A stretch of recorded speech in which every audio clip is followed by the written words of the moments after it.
I've got it tied to a workbench right now. Oh, do I want to do that? Yeah, we do. We do want to do that. Alright, let me show you my wire stretcher.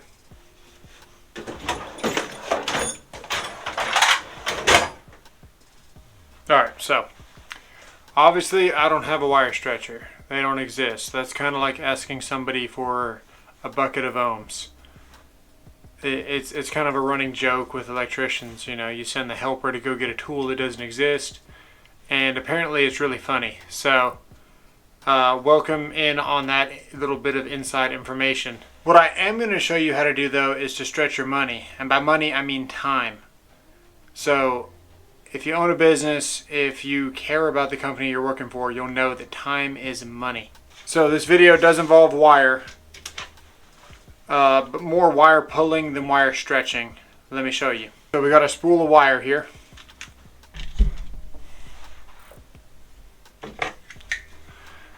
Now, I like using these. These are Knipexes. I've had them for maybe 10 years. I don't know. They're really good though. They strip the wire like this, just like that, and they can also cut the wire right there. Now, this is a fish tape. What you do with these, you push them into conduit, and then when it comes inside the box, tie your wire through that hole right there, and then you go on the other side and you pull this back through the pipe backwards with your wire attached. That's how you pull wire. What a typical electrician would do would be, you want to make this as thin as possible, so you'd remove the jacket or the insulation.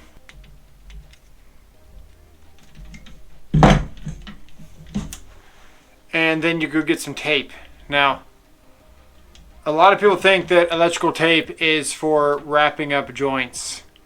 And I can tell you, after all the years in the field, I've only ever wrapped a bare joint like once or twice, and that's because it's designed to. It's called a kearney, and you're supposed to wrap it with special splicing tape, and then wrap more tape around it, and then more tape, and then more tape, and then more tape, and then more tape. And as you pull the tape, it kind of stretches and then gets stickier, and you wrap it around your joint. But that is not typical. Typically, you use something like a Polaris, where it's like a built-in. We're rambling on. Okay, so anyway, that's one way to do it, and then you would wrap tape around this. Before you wrap it, you'll notice that there's an overlap right there. So you do something like that, and you'll notice that my tape stays to my roll, so I can literally get a good wrap on it like this with one hand. Usually your helper will be holding this side. That's when you know your tape is good. I've gone to Harbor Freight before,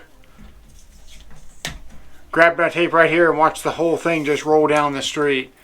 It's so good having quality tape. I can't begin to express the importance of that. Actually, spending a couple more dollars, worth it. You can't put a price tag on it. But if you got multiple wires, what are you going to do? Let me show you. There is a number of ways you can do this. You can take your Kleins, whatever, lineman strippers, whatever you got, just go around there like that and rip that insulation off just like that. Other thing you can use is a razor knife.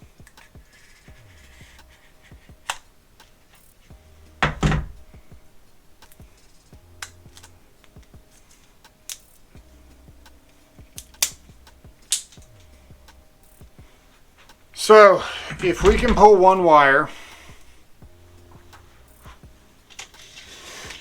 very, very strong, hard, whatever you want to call it, if you can pull it with a lot of force without breaking it, that means that we can get rid of a lot of these strands and still pull this wire without breaking it. So we got our string. What's a good knot for this? This simple knot works really well. Just like this. Just like that. You're going to put it back inside like this. It's a really, really simple knot. And you're done. So that's never coming off. There you go. Simple, simple. So we're going to get rid of a couple of these strands. Now what I like to do, I like to take like 3 or 4 from the sides like this and lay them down like that.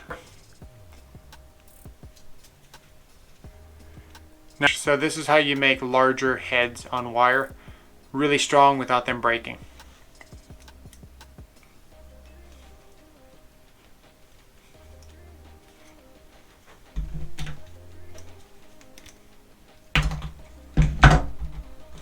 I'll show you another trick here in a second, because I'm not doing it here. It's not a big deal because I got smaller wire. When you're dealing with wire that's as thick as this razor knife, this next trick comes in really handy. We're ready to cut this, but what you want to do, you actually want to just take a little piece like this and just wrap it around itself. That way it can't go anywhere, because imagine this wire being like 500 kc male or 350s, whatever you're cutting. That wire is usually about the diameter of this screwdriver. So these strands here, they're held together pretty good because they're just lighter wire. But when you drop a piece of this, that's this big, when it hits the floor, it explodes like pixie sticks. Pickup sticks. Pixie sticks are the things you eat. We're rolling with it. So then you cut this, you got it wrapped right there, and now we don't worry about a mess as we continue on. You're going to find the midway point. You're going to bend this top back flush down here. That way we're not overlapping the jacket like we talked about earlier. This one goes the opposite way. And it also gets bent down like that.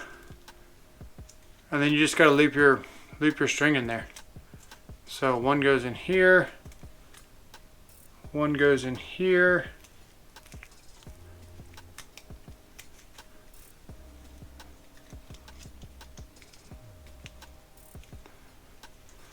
just like that. The other thing you want to do is you want to overlap and stagger some of the wire, so you don't have just a big thick ball of wire, and then if you listen you'll hear all these little copper pieces drop. That's what I'm talking about when you cut the larger wire. Just show you with two, but you would just rinse and repeat. You do the same thing. You get three, stagger the next one down here. This is how you make a proper head. This is like guaranteed. I've pulled some stupid crazy hard pulls with this. This is enough. But what you can do, you can just kind of smash it down with your channel locks. These are Knipexes, they're really good. Now we got that going on. Get them all nice and tight like this.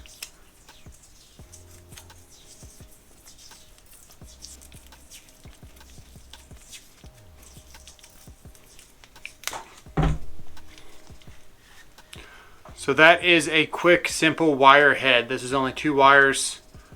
You know, you can do 3, 4, 5, whatever you got to do. If your pipe is big enough and you got enough manpower to get it done, this will do the job for you. I would feel comfortable enough to put all my weight on this and just pull on it. I've got it tied to a workbench right now. Oh, do I want to do that? Yeah, we do. We do want to do that. So we're actually going to rip this.